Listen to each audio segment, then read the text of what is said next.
bem-vindos ao canal Espirais de Luz. Canal Espirais de Luz, assim, cada vez mais me surpreende, porque eu acabo, gente, fazendo essa palestra, depois eu vou editar a palestra e eu ouço aquilo que eu já falei e reaprendo, aprendo e dou graças. Dou graças porque eu falo que quanto mais a gente tem conhecimento, mais a gente tem capacidade de evoluir como essência. E evolução requer infância. E infância a gente fala de crianças. A gente está no mês de outubro. Sábado passado foi dia 12 de outubro. E algo veio na minha cabeça para falar sobre um tema que eu vou falar hoje, que é crianças e desencarnação. Exatamente. Falar sobre criança é muito complexo e delicado, porque envolve nos nossos corações o sentimento do olhar de candura que a gente direciona para esses seres pequeninos que dependem ainda de nós para crescer, para aprender, para melhorar-se e tudo mais. E quando a gente fala sobre isso, a gente vai para dados estatísticos. Sabe por quê? Porque, de acordo com a ONU, 6.000 crianças morrem diariamente na Terra. Exatamente, é um número bem alto, devido a vários fatores, gente. Tem a precariedade de saneamento ambiental, falta de água, saneamento básico e fome, visão imediatista de políticos, em sua maioria, que não têm maiores comprometimentos com o povo, e até mesmo o infanticídio inconsciente, indireto, largamente praticado no mundo, né? Havendo mulheres cujo coração ainda se encontra em plena sombra, mais fêmeas que mães, e são obcecadas pela ideia do prazer e da posse, e acabam abandonando a função da maternidade. Então, no geral, multidões de criaturas cedo se afastam do veículo carnal, atendendo também a serviços de socorro e sublimação, ou seja, em numerosas circunstâncias, tá? A negligência e a reflexão dos pais também são responsabilidade pelo fracasso dos filhos. Então, de um ângulo mais abrangente, Kardec ouviu daqueles que o auxiliaram na elaboração de O Livro dos Espíritos, na questão 199, a seguinte afirmação: a duração da vida de uma criança pode ser para o seu espírito o complemento de uma vida interrompida antes do termo devido, e sua morte é frequentemente uma prova ou uma expiação para os pais. Interessante a gente entender isso. Porque esse filho desencarnando é uma prova, é uma expiação. Esse filho não desencarnando e continuando rebelde é também uma prova, uma expiação. Então, a propósito, comentando sobre a dor de pais diante dessas perdas inesperadas, ou perante essa situação de ter que lidar, né? Como está acontecendo hoje, a gente viu na janelinha de Blenda, que é a mãe sofrendo, né, com a situação do filho. Gente, o livro Ação e Reação, o instrutor Druso, Ação e Reação, para quem não sabe, foi de André Luiz também, né? Diz que as entidades que necessitam de tais lutas expiatórias são encaminhadas aos corações que se acompliciaram com elas, né, em delitos lamentáveis, no pretérito distante ou recente, ou ainda aos pais que faliram junto dos filhos em outras épocas, a fim de que aprendam na saudade cruel e na angústia inominável o respeito e o devotamento, a honorabilidade e o carinho que todos devemos na terra ao Instituto da Família. E não é fácil, é muito difícil, porque às vezes não está sob nosso controle e nem sob o controle daquela outra pessoa. Porque o que acontece, porém, com esses espíritos, né? Vamos agora entender na questão do desencarne. Esses espíritos que, em sua maioria, praticamente são expulsos da vida física, recentemente iniciada. O que acontece, né? Eu vou dar uma pequena pausa. Isso. porque a ambulância está passando vai fazer muito barulho. Gente, antigamente na Terra, conforme a teologia clássica, nós supunhamos que os inocentes, depois da morte, permaneciam recolhidos ao descanso do limbo, sem a glória do céu e sem o tormento do inferno. E com as novas concepções da espiritualidade, ou seja, do espiritismo, nós acreditávamos que o menino reencarnado retornasse de imediato à sua personalidade de adulto. Tem vários motivos para a gente pensar dessa forma. Em muitas situações, o que acontece realmente quando o espírito já alcançou a elevada classe evolutiva é que assim que ele desencarna, ele toma consciência de quem ele é como espírito. Mas, contudo, para a grande maioria das crianças que desencarnam, o caminho não é o mesmo, não é esse. Eles acham-se relativamente longe desse autogoverno, exigem tempo para se renovarem no justo desenvolvimento, que é o período condicionado à aplicação pessoal do aprendiz à aquisição de luz interior, através do próprio aperfeiçoamento moral. Ou seja, existe um período de estagnação da essência como criança ainda no plano espiritual. Em nosso lar de Chico, encontramos referências do educandário para jovens e crianças. Já no Entre a Terra e o Céu, de André Luiz, houve-se explicações de Blandina, que é a irmã de Castro, ou como todo mundo conhece como Meimei, em que a sua última encarnação sobre o Lar da Benção, que era parte de vasto estabelecimento de assistência e educação com capacidade para atender 2.000 crianças, distribuída em grande conjunto de lares, abrigando até 12 assistidos. Porque quase todos os destinados ao retorno à nossa dimensão para a integração no aprendizado que lhes compete. Gente, indagada, ela respondeu que possuem até mesmo os cursos primários de alfabetização, salientando que a inércia opera a coagulação de nossas forças mentais nos planos mais baixos da vida. E a evolução, a competência, o aprimoramento e a sublimação resultam do trabalho incessante. A gente precisa entender que espiritualidade é lógica. Você não vai encontrar espíritos de crianças eternos. Crianças, elas são aparições conforme a vontade do pensamento do ser que se materializa. Para você entender melhor, as crianças, elas não vão estar em reuniões mediúnicas. Preste atenção nisso que eu estou explicando. Como essência consciente. Elas não vão estar nem no umbral e nem no plano de luz. Geralmente elas são levadas para regiões intermediárias neutras quando desencarnam, para que sejam preparadas ou para o reencarno, ou para que recobrem a consciência de espírito, de individualidade que são. Então, a criança, ela é um estado físico. Exatamente. Olha só, interessante.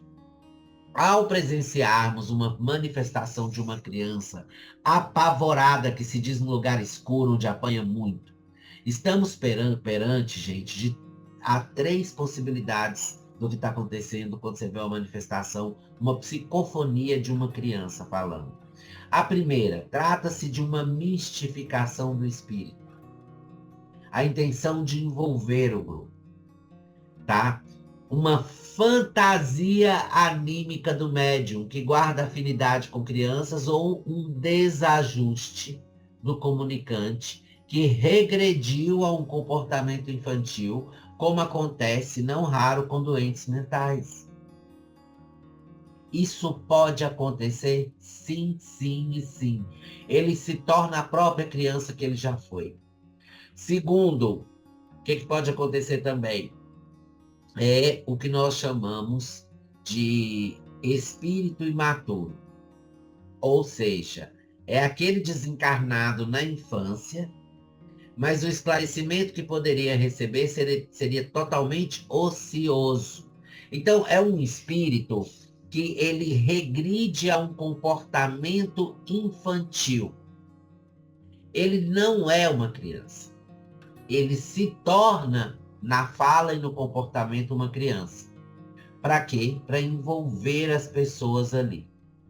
Porque, geralmente, um adulto recém-desencarnado, sem nenhuma noção sobre a vida espiritual, ele vai enfrentar dificuldades de adaptação em virtude de seus comprometimentos com vícios, paixões, ambições do mundo. E a criança seria um bom disfarce para ele. Ela não tem esse problema. A criança não está ligada a esse autocontrole, ela não está ligada ainda a vícios. Se uma criança que desencarnou, né, até os 7 anos de idade, até os 10 anos, até os 12 anos, ela ainda não teve contato nem com a própria sexualidade. Então você vê aí que ele tenta usar essa imagem para poder disfarçar quem ele realmente é. A outra coisa é que ao reencarnar, o espírito, ele adormece. O que é a dormência do espírito? É quando o espírito vai para o corpo físico e até os 7 anos de idade, ele não se manifesta em personalidade, ele não se manifesta em alguns setores da personalidade daquele ser. Por quê? Porque ele está adormecido, ele ainda não acordou para esse processo de reencarnação. Então, até lá, ele vai acordar para a vida física a partir dos 7 anos, onde se completa o processo reencarnatório. E até então não detém, ele como espírito, não detém o comando de sua existência, nem a possibilidade de envolvimento com as seduções da vida física, embora possa trazer todas as tendências inferiores cultivadas em existências pretéritas, elas ainda não se manifestam e não comprometeram. Então, razão pela qual uma criança é considerado símbolo da inocência.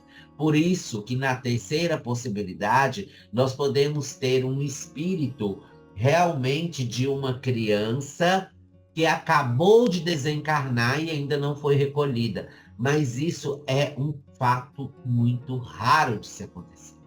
Porque as crianças recém-desencarnadas, elas são imediatamente recolhidas, tanto por familiares quanto por mentores, que lhes darão ampla assistência. Se são espíritos evoluídos, elas retornam à personalidade anterior, imediatamente elas saem do corpo, já crescem como adulto e se mostram como adulto e como quem elas são. Se são espíritos evoluídos, elas retornam à personalidade anterior. Se de mediana evolução, conservam a condição infantil, que será superada com o tempo, como ocorre com as crianças na Terra. Então, geralmente, o mesmo tempo cronológico da Terra passa para esse espírito, para que ele possa continuar crescendo, como se ele estivesse vivo, porque até então ele ainda está sobre o estado de inconsciência do espírito dentro de um processo encarnatório. Então, podem também imediatamente serem preparadas e encaminhadas para uma reencarnação, que é o que acontece com a maioria dos bebês que desencarnam. Então, desta forma, chegamos à conclusão que crianças nunca se manifestam em reuniões mediúnicas, o que pode acontecer mais em caráter de exceção, como eu falei anteriormente. Então, um espírito evoluído que desencarnou em tenra infância, atendendo à sua programação evolutiva, já reintegrado na vida espiritual, poderá manifestar-se como criança, com o propósito de consolar seus pais. Um doutrinador, quando lidando com suposta manifestação de criança, deve conversar normalmente, mas com a sutileza de quem sabe que está lidando com uma das 3 situações a que nos referimos, dispondo-se a abordar o assunto com o grupo após a reunião para os esclarecimentos necessários. E quando alguém diz que há grupos espíritas que se dizem especializadas em doutrinar crianças desencarnadas, provavelmente estão sendo envolvidos por espíritos mistificadores ou inferiores que exploram a ingenuidade dos participantes. As pessoas, elas se emocionam quando o espírito se situa como criança, que estava sendo judiada num antro escuro da espiritualidade, sem considerar o absurdo de semelhante ideia. Basta se perguntar em onde estavam os mentores e familiares desencarnados a permitir que isso acontecesse com o inocente.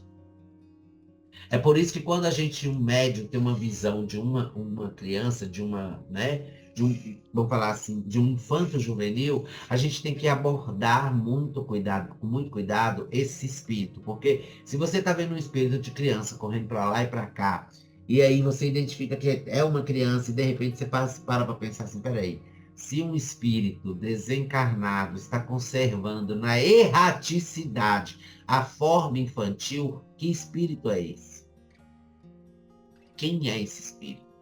Porque toda criança é recolhida, toda criança desencarnada, ela é imediatamente amparada pela espiritualidade. E não duvidem disso, porque nós somos desorganizados no planeta Terra, mas a espiritualidade tem uma organização fantástica, primordial no plano, com o controle de todas as pessoas que estão encarnadas e desencarnadas nesse momento. Existe a consciência de que todos conhecem todos. É muito importante entender isso. Então, meus queridos, para você que tem dificuldade em aceitar exatamente que crianças desencarnadas não precisam de reuniões mediúnicas para receber ajuda, é só considerar que não há uma única manifestação de criança nas obras de Allan Kardec, principalmente em O Livro dos Médiuns, o grande manual de intercâmbio com além. Nem nos livros de André Luiz e nem nas psicografias de Chico Xavier. Quando você se depara com crianças na história do Espiritismo, elas estão encarnadas no plano físico e são videntes ou escreventes ou causam fenômenos físicos. Então, onde a gente tem, nas obras de Chico, a gente tem mais clara e objetiva visão do relacionamento entre o plano físico e espiritual, também não consta. Ou seja, as crianças, elas são um estado material. A partir do momento que elas desencarnam, ou elas vão permanecer um tempo como crianças e acabam recobrando a memória de espírito. Se já são evoluídas, elas imediatamente já se tornam quem elas são. Elas acordam o próprio espírito do processo reencarnatório no desencarne e viram quem elas são. Elas se tornam adultos. E quando não, quando elas são bebezinhas, pequenininhas, ainda não têm nem a própria consciência acordada no plano físico, geralmente são ou maturadas como espíritos ou reencarne. Elas vão ser encaminhadas para a reencarnação. Então, quando você vê um médico falando assim, eu estou vendo um espírito de criança do seu lado, cuidado com esse espírito de criança do lado de você. Cuidado. Porque é muito perigoso. Agora, se você vê uma mulher grávida que está perto de ganhar neném e vê um espírito de criança perto dela, é porque aquele espírito está começando a retroceder o tamanho, a retroceder os traços para se encaixar totalmente no corpo que vai ser o corpo dele no novo processo de reencarnação. Uma mulher grávida acompanhada de um espírito de criança é normal você ver, mas não é uma manifestação de um espírito infantil. Pelo contrário, é um espírito que é adulto e que está retrocedendo para voltar para a dimensão material. Bom, é sobre isso, crianças e desencarnação. Eu acho que deve ter ficado muito claro. Bom, se eu falar mais, eu acho que atrapalha. Mas eu quero agradecer, como sempre, essa disponibilidade, essa paciência de você vir aqui assistir essa palestra e, claro, nos ajudar a vibrar muita luz e muito amor. Espero que tenha gostado. Curte nossa página lá no Facebook, Espirais de Luz. Se inscreve no canal do YouTube, ativa o sininho e espera que já tem coisa que eu vou colocar lá, hein? Muito obrigado. Até a próxima. Beijos de luz.